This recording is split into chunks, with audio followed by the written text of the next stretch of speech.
एक एक छोटे से गांव में रामू नाम का गरीब आदमी रहता था।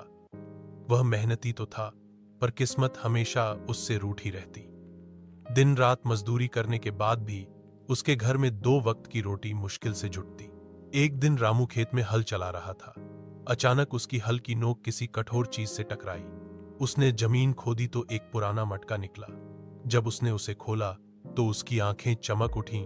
वह सोने के सिक्कों से भरा हुआ था। रामू के मन में पहले लालच आया कि अब वह अमीर बन जाएगा, लेकिन अगले ही पल उसने सोचा, अगर मैं इस धन का दुरुपयोग करूंगा तो यह मुझे सुख नहीं देगा। भगवान ने यह खजाना मुझे किसी कारण से दिया है।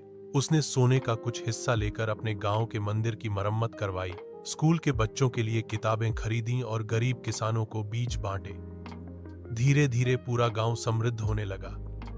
लोग उसे सम्मान से रामू भैया कहकर पुकारने लगे। गांव में खुशहाली देखकर रामू का मन गदगद हो गया। उसने महसूस किया कि असली दौलत सोने के सिक्के नहीं, बल्कि लोगों के चेहरे की मुस्कान है। उस दिन से वह मटका उसके घर में पड़ा रहा, पर उसने कभी उसे अपने स्वार्थ के लिए नहीं छुआ। गांव के लोग कहते हैं कि भगवान ने सोना नहीं, बल्कि रामू का दिल ही सोने का बना दिया था। गांव में रामू नाम का गरीब किसान रहता था। उसके पास बस एक छोटा सा खेत था।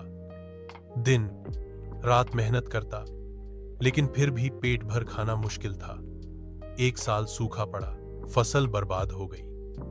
हार मानने के बजाय रामू ने दूसरे गांव जाकर मजदूरी की, पैसे बचाए और फिर से खेत में मेहनत शुरू की।